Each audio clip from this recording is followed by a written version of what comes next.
Excelsior Televisión presenta. México vive momentos dolorosos. Ayotzinapa, Tlatlaya son ya emblema de violaciones a los derechos humanos. Tenemos también demandas muy sentidas de la población, como es la inseguridad, donde según el INEGI ha aumentado en el último año un 19% la incidencia delictiva. Hoy Paola y yo tenemos como invitado al señor Andrea Ambrogi. Él es integrante permanente ciudadano del Consejo Nacional de Seguridad, donde participa gente como Alejandro Martí, como María Elena Moreno, y es presidente del Consejo Ciudadano de Seguridad de Puebla. ¿Cómo estás? Muy buenas tardes. Sí, Pancho, buenas tardes. Bienvenido. Buenas tardes, Paola. Gracias por la invitación. Danos una, no, eres súper bienvenido aquí. Gracias. Danos un primer comentario sobre como mexicano que estás sintiendo en estos momentos con todo lo que está aconteciendo. Mira, una preocupación muy grande, por supuesto una tristeza por las familias, por los muchachos, pero desafortunadamente no es un caso aislado, ¿no? Tenemos diariamente desaparecidos, homicidios, y yo creo que es el momento de reflexionar y de darnos cuenta que el fenómeno que estamos viviendo se engendra por la terrible impunidad en la que vivimos y a la que ya nos acostumbramos, Pancho y Paula, ¿no? Nos roban los espejos, las llantas, y pues no denunciamos. ¿Por qué? Y la propia encuesta del INVIPE lo señala. Pues no denunciamos porque, número uno, perdemos mucho tiempo. Número dos, creemos que no sirve para nada denunciar. Y número tres, porque tenemos miedo a las represalias por hacerlo. Es el momento, y bueno, esta situación nos lleva a que en el país el 93.8% de los delitos, de esos más de 33 millones de delitos que suceden en México, esto quiere decir un delito cada segundo de todos los días del año, de las 24 horas del día, el 93.8% de estos delitos, pues no los denunciemos. Y ahí empezamos nosotros a fomentar esta terrible impunidad. Por supuesto, necesitamos un compromiso formal entre autoridades y ciudadanos de que nosotros demos información a través de la denuncia a las autoridades, que alertemos de lo que estamos viviendo, de lo que está aconteciendo en nuestras comunidades, pero también necesitamos un compromiso firme de la autoridad para que haya una respuesta a nuestras denuncias, ¿no? No necesariamente, porque es imposible lograrlo, que si te roban y te roban el celular o la bolsa, mañana aparezca, ¿no? Te la puedas recuperar, pero sí que la autoridad tenga el compromiso de que la información que tú le diste la va a utilizar, la va a procesar y va a generar estadística e inteligencia con esa información para que la labor policial sea mucho más eficiente, mucho más efectiva, porque desafortunadamente, Pancho, hoy en día la mayoría de las denuncias por robo, por delitos simples, se quedan en un cajón, nunca prosperan, pero además lo más delicado es que no se utilizan para generar esta estadística que es tan importante y que se le transmita a las autoridades policiales para que hagan su trabajo. Ahora, desde que forman parte de este Consejo Ciudadano, finalmente tienen muchas tareas y una de ellas es proponer, obviamente, proyectos nuevos. Entre ellos está, por ejemplo, hay varios temas que vamos a ir tratando uno por uno. Está lo del GPS, los celulares en las cárceles, pero bueno, uno de ellos también puede ser ahora la extorsión y los robos a transeúnte, que son en donde tienen ustedes puesto el dedo en la llaga, son de los dos más recurrentes que sufrimos en el país, y ello está directamente relacionado con el tema de los celulares. Así que me gustaría nos empezaras a platicar por ahí cómo está la situación que ustedes proponen en cuanto a los reclusorios y los celulares. Claro, con mucho gusto. De hecho, sí, el robo a transeúnte es el delito con mayor incidencia en el país. Quiero decirles que desafortunadamente en esta última encuesta del INVIPE señala que cada 4 segundos sucede un robo a transeúnte en el país. Y nosotros le pedimos al INEGI que desagregara en cuántos de estos casos hay como botín de este robo a transeúnte un celular de por medio. y en el 40% de los casos hay un celular. ¿Por qué? Pues porque es una mercancía de alta comercialización y que además se utiliza para delinquir. Entonces le propusimos de forma muy concreta al gobierno federal, en el pleno del Consejo Nacional, con la presencia del presidente y de los gobernadores, que se hiciera una campaña para que todos conozcamos cómo podemos bloquear nuestro teléfono, no nada más nuestra línea, que es lo que habitualmente hacemos si perdemos si nos roban el celular. ¿Cómo podemos bloquear, inhibir, dejar sin uso el teléfono en sí, el aparato? Y es muy sencillo. De hecho, desde hace más de 2 años se firmó un convenio entre las telefónicas y el gobierno federal para que éstas tuvieran la obligación de no darle servicio a ningún teléfono que fuera reportado por la ciudadanía. Desafortunadamente no lo sabemos. Y la manera más sencilla de dar este reporte es conociendo el email del celular. El email es la huella digital del teléfono, es un número de serie de 15 dígitos que a nivel internacional identifica tu número y que es único. Y este lo sacas muy fácil, lo sacas digitando en tu teléfono *gato 06 gato y te va a mostrar este número de 15 dígitos. Tú lo tienes que apuntar, guardar en un lugar seguro. A ver, y si repites, sí. ¿qué es lo que tiene? Lo que tienes que hacer es digitarlo en tu teléfono, *gato 06 gato, te salen 15 dígitos, los guardas, lo apuntas, lo guardas en un lugar seguro, y bueno, si tienes la desgracia de que te sea robado el celular, reportarlo a la compañía telefónica que tiene la obligación de darlo de baja en una base de datos internacional. Entonces, no nada más no va a funcionar en México, no va a funcionar en prácticamente ningún lugar del mundo.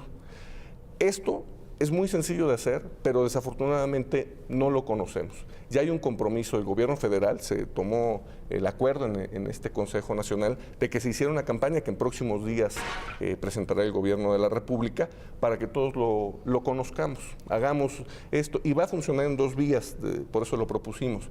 Porque por un lado va a desincentivar al ladrón, al delincuente a que nos asalte por el botín del celular, y por otro lado le va a pegar al mercado negro, que es en donde muchos compran los celulares robados, porque ¿para qué vas a hacer una inversión que en promedio es de 1,500 pesos de un celular que se va a volver basura en el momento en que lo reporte el legítimo dueño, ¿no? Y directamente a la extorsión desde los celulares, o sea, ahí también estaría ligado directamente el tema que ya proponías también en conjunto con el Consejo Ciudadano, en donde finalmente estas extorsiones desde las cárceles tendrían que estar bloqueadas y más controladas. Mira, nosotros, de hecho lo dijimos en el Consejo, desafortunadamente hoy en día las cárceles en México son los call centers de la delincuencia. ¿Por qué? Porque aunque desde el 2009 se tomó el acuerdo en el Consejo Nacional de poner inhibidores de señal, bloqueadores de señal, esto es en todos los penales del país, y se han invertido prácticamente 500 millones de pesos de esa fecha al presente, pues la extorsión telefónica sigue creciendo. De hecho, tuvo un salto del 30% en la última encuesta del INVIPE y más del 90%, el 95% de estas extorsiones son extorsiones telefónicas. Y la propia autoridad reconoce que la mayoría de estas extorsiones proviene de los penales. Entonces, ¿qué está sucediendo? ¿En dónde identificamos que no está funcionando este acuerdo y este programa? Pues en que los inhibidores de señales se están manejando desde el interior de los propios penales. Y entonces, pues con que un funcionario, un director de un penal se corrompa o sea amenazado, porque también ese es un factor importante, ¿no?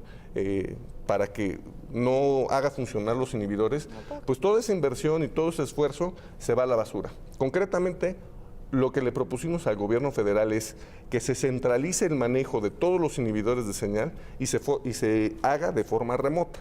Esto es, que la propia federación sea la encargada de controlar todos los inhibidores de señal que están instalados en las cárceles del país, como ya lo hace en los penales federales, ya lo tiene centralizado y lo maneja de forma remota. Bueno, pues que ahora lo haga con todos los penales a nivel estatales y municipales, es correcto.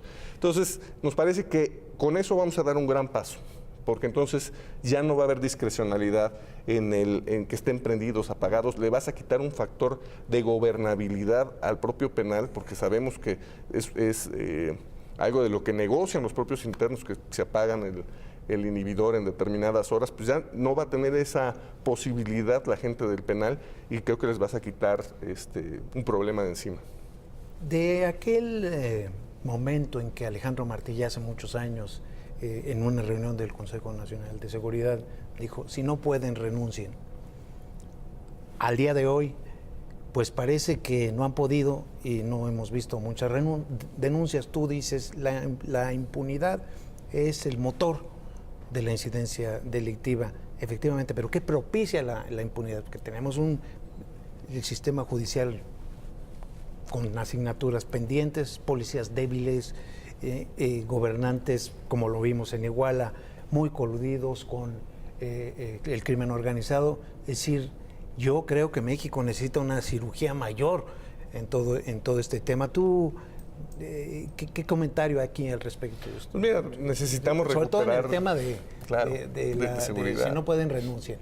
Necesitamos recuperar la confianza en nuestras autoridades, pero pues necesitan las autoridades ganarse nuestra confianza. Exactamente. ¿No? Eso es fundamental y nada más creo, como ciudadano, que van a recobrar nuestra confianza, pues irán pasos muy concretos, día a día, medibles, que nos señalen que sí estamos avanzando en materia de inseguridad y que haya una agenda muy puntual en cada uno de los temas que tú acabas de señalar, en el tema de la profesionalización policial, en el tema de avanzar con los juicios orales tan importantes y que tan buenos resultados ya dan en algunos estados del país. En fin, en el tema pues, de castigar con toda fuerza aquellos funcionarios políticos que se coluden con el crimen organizado. Yo creo que esa es la asignatura pendiente. Recobrar la confianza es una tarea que va a ser titánica, pero que es indispensable y que creo que con paso firme, continuo, lo van a lograr. Creo que es la única manera, ¿no?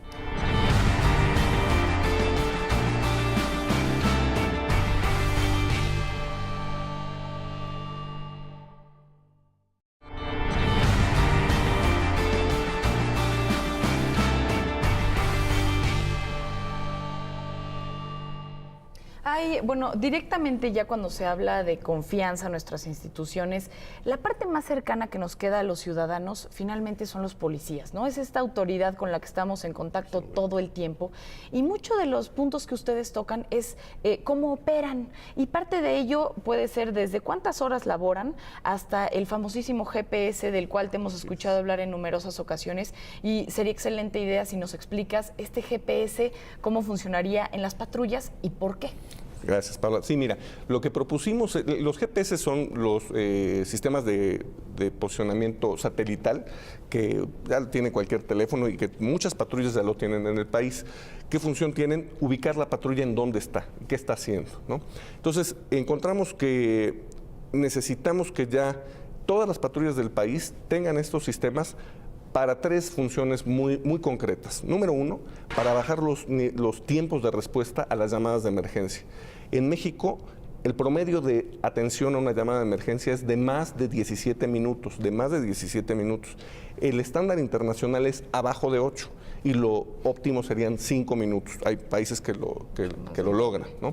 Entonces, el GPS te ayuda precisamente a que en los centros de monitoreo, en los centros de mando de las policías, cuando se reciben las llamadas de emergencia, puedas ver cuál es la patrulla más cercana al evento y esa sea la que despaches y no lo hagas a través de radio a ver quién quiere ir al evento, ¿no? Y que puedas cerciorarte que ya llegó a atender la emergencia, ¿no? Entonces esa es la primera razón. La segunda, desafortunadamente, en este país ha habido casos que manchan a los cuerpos policiales, porque yo estoy convencido de que, y conozco casos de policías que hacen bien su trabajo, de policías comprometidos, pero también hay policías que utilizan las patrullas para extorsionar, las rentan. Bueno, el propio secretario de Seguridad Pública de Morelos, Capella, que cuando entra, toma posesión, dice... lo primero con lo que me encontré fue que en varios municipios de Morelos las patrullas los estaban rentando para los delincuentes, asaltar, sí, para asaltar en a 1,000 la pesos ciudadanía. diarios. Bueno, esto lo podemos evitar si sabemos dónde están las patrullas, qué están haciendo, bueno, nosotros, sus autoridades, sus mandos, ¿no? Y es muy importante. Si alguien de nosotros sufre una violación a nuestros derechos, un abuso de autoridad, tengamos la posibilidad de decir, me sucedió en tal lugar a tal hora, y que la obligación de la autoridad sea señalar cuál fue, porque desafortunadamente hoy, si te pasa, por ejemplo, en una zona metropolitana, pues vas a tener que acudir a 3 o 4 municipios, al gobierno estatal, pues, para saber si alguien se hace responsable y cuál patrulla fue, ¿no? Así tendríamos un solo mando en donde te diría con toda precisión qué patrulla fue y qué sanciones va a tomar al respecto. Y por último, también una cosa muy importante que da esta tecnología, cuando el policía necesita apoyo, cuando está en una situación de riesgo, claro, pues puedan llegar a auxiliarlo con toda prontitud, ¿no? Entonces, eso para nosotros es fundamental. Siguiendo con el tema de los policías, estamos proponiendo que ya desterremos de este país. Nos parece inconcebible que sigamos utilizando los horarios de policía de 24, turnos de 24 horas por 24 horas, de 24 horas por 48, porque esto no permite ni que el policía haga su trabajo de forma eficiente, porque por eso tenemos la imagen, tú decías, la primera imagen que tenemos de la autoridad es la policía. Qué triste que sea la primera imagen que tenemos de un policía durmiéndose en una patrulla, pero es entendible, digo, pues, ¿quién puede trabajar 24 horas? Además, con ese nivel de estrés, de tensión, y en una tarea en donde tienes que estar totalmente alerta, ¿no? Y que te tienes que capacitar constantemente, que te tienes que ejercitar. Nos parece que debemos deshacernos de esa práctica absurda de tenerlos trabajando 24 horas y migrar a un modelo por lo menos de 12 horas y ojalá lleguemos al óptimo, que serían 3 turnos de 8 horas, como en muchos países del mundo se da. Y el tema de que no tenemos recursos para hacerlo, me parece que como mexicano, me parece que no habría mejor inversión en este país que pagarle bien a los policías y tener el suficiente número de elementos para tener estos turnos, ¿no? Andrea, tú como voz ciudadana dentro del Consejo Nacional de Seguridad, ¿ves voluntad real de los gobernantes? Pues ahí están los gobernadores, está el Gabinete de Seguridad, está el propio presidente de la República. ¿Ves voluntad de avanzar en este tema? Porque en un principio, cuando inicia este sexenio, pues se sacaron así radicalmente del discurso el tema de la seguridad, como si eso de alguna manera modificara la percepción ciudadana de que y inducirnos a hacernos pensar, de que sí hay una mejor. Pero de repente, con todos estos trágicos acontecimientos, te das cuenta que pues no, la verdad es que estamos igual o peor que como estábamos antes. ¿Tú ves voluntad real de los gobernantes de avanzar?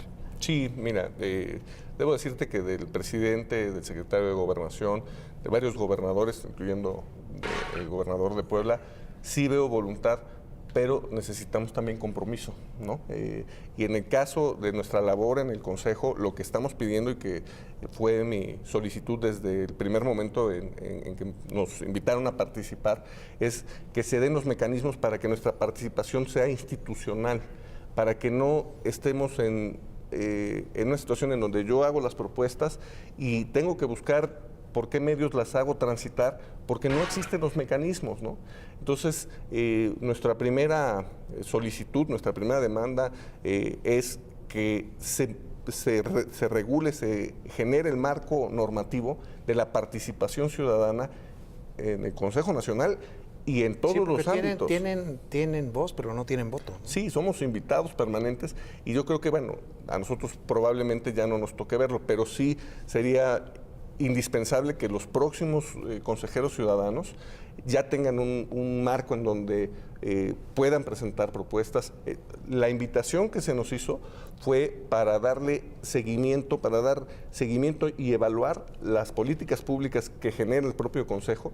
Y bueno, pues para hacer eso, pues necesitaríamos, por ejemplo, poder participar en las reuniones de la CONAGO, de la conferencia de Procuración de Justicia, de la conferencia de los secretarios de Seguridad Pública, de los ayuntamientos, y no están los mecanismos dados para que nosotros podamos conocer ese trabajo y lo podamos evaluar.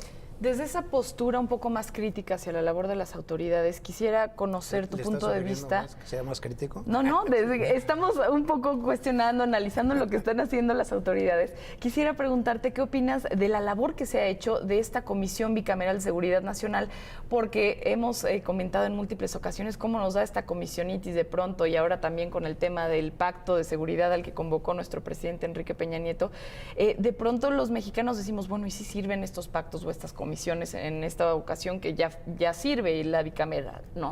Pues mira, yo quisiera conocer el trabajo de la Comisión Bicameral, pero pues no estamos involucrados en ella, ¿no? Claro. Yo he buscado acercamiento con el presidente de la Comisión del Senado, con Omar Fayad, ya tuvo un contacto del Senado. No la bicameral, no la bicameral.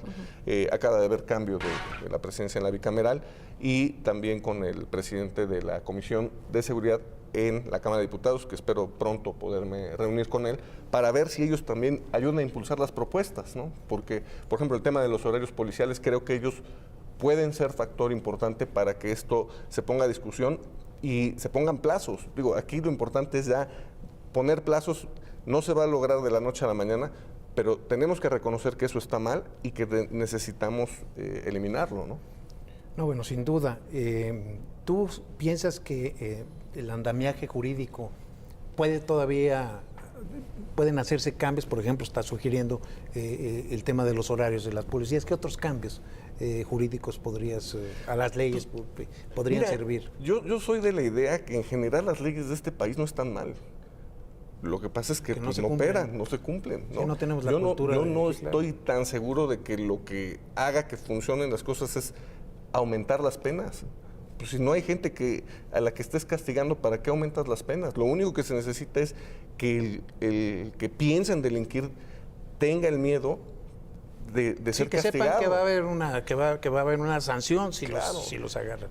Digo, y con ese porcentaje que diste al principio, que solo el 6% de los delitos se denuncian. Y menos del 1% del 100% de los delitos termina con una sentencia. Con un castigo, claro. Dime tú qué otra actividad en este país puede ser más rentable que el dedicarse a una actividad criminal si tienes prácticamente 0% de riesgo, ¿no? Eso es lo que creo que el 1%. El 1% de riesgo. No, tienes el 99% de riesgo. Porque solo el 1 se castiga. Porque nada más el 1 es el que se castiga. El 1 es el que, digo, tú tienes 99% de probabilidades de éxito. De no estar castigado. Yo decía de 99, al revés, 99% de posibilidades de que salvarte. No se te castigue. Exactamente, pues, y entonces, por eso insisto que debemos nosotros como ciudadanos ya no volvernos mucho más sensibles a los delitos más comunes y de todos los días y que ya dejamos pasar. ¿Cómo empieza la carrera delictiva de cualquier sicario, de cualquier gente que se involucra con el crimen organizado? Pues empieza cuando es muy joven y empieza robándose los espejos y no pasa nada, y luego las llantas, y después le encargan un coche, y entonces ya para robarse el coche te tiene que asaltar con una pistola, y bueno, pues nunca pasa nada. Y nosotros pues empezamos por no denunciar esas pequeñas cosas que son el caldo de cultivo para que esta gente pues se dedique a esas actividades. Pero para fomentar la denuncia, Andrea, pues tendrías que tener la certeza o la seguridad de que si denuncias va a haber consecuencias. Eso dices, totalmente pues, de acuerdo. Mucha gente piensa, pues ¿para qué voy a denunciar? Claro. Si de todas maneras no van a hacer nada, ¿no? Por eso yo soy de la idea de que esa debería de ser, desde mi punto de vista, el primer compromiso de todos los niveles de gobierno para generarnos confianza. Que sí va a suceder algo si tú denuncias. Ahora, yo quisiera tocar un punto pues un poco más delicado, porque estamos hablando de los peones, que es muy cómodo muchas veces hablar de los delincuentes a pequeña escala, por así decirlo, o incluso del crimen organizado, porque el nombre ya está muy cómodo, pero cuando se habla ya de los altos mandos y de la corrupción con nuestras autoridades y del por qué estamos pues incrédulos de cualquier cosa que se pueda realizar. Ahora, pues desafortunadamente tenemos el caso de Ayotzinapa, en donde pues el PRD, no estamos manchando todo todo el PRD, obviamente, sino Pues pues estás en hablando de Iguala, ¿no? O sea, de Iguala, las claro, autoridades del caso municipales. Exacto. Bueno, La y policía, de cómo llegó este exalcalde o este alcalde con licencia No, ya a no está con liderar licencia, esa región, ya ¿no? está por eso. Ya exalcalde. Y ya lo desaforaron. Y cómo, bueno, todo esto llegó desafortunadamente también a través de alguno de nuestros partidos políticos, sin tener que mencionar forzosamente cuál sea en estos momentos, ¿no? Entonces, preguntarle también al Consejo Ciudadano si es que en esa materia ustedes pueden proponer algo o han visto algún avance, porque también es algo que hay que tocar. Bueno, yo creo que sí es una buena medida el tema que los propios partidos ya están manejando, que haya controles de confianza a los posibles funcionarios, ¿no? A la gente que se presenta a una elección. A mí me parece que es una muy buena medida, porque además en los controles de confianza, por ejemplo, uno de los puntos importantes, nosotros pensamos siempre en el control de confianza como el polígrafo nada más, pero te hacen un estudio socioeconómico, ¿no? Entonces, bueno, a ver, coincide la forma de vida de este político, de este candidato, a aquello que ha percibido durante su carrera, por muchas veces dentro Generalmente, ¿no? Bueno, entonces ahí ya tendríamos algo que estudiar, ¿no? Que en lo que tendríamos que poner mucho cuidado, ¿no? No coincide la forma de vida, el ritmo de vida de un candidato a lo que ha percibido durante su vida dentro del ejercicio del servicio público. Bueno, pues ya creo que nos da mucho que pensar, ¿no? Bueno, pues ahí están las propuestas del señor Andrea Ambrogi. Ya las escuchó usted, el email para celulares, los GPS para las patrullas, los horarios más cortos para la policía, el control de las comunicaciones en los penales. Ojalá el gobierno escuche, él tiene posibilidad de escuchar esto al gobierno y finalmente algún día podemos hablar de que sí hay avances reales en materia de seguridad. Y bueno, con esto nos despedimos. Le damos cita para el próximo sábado a las 18:30.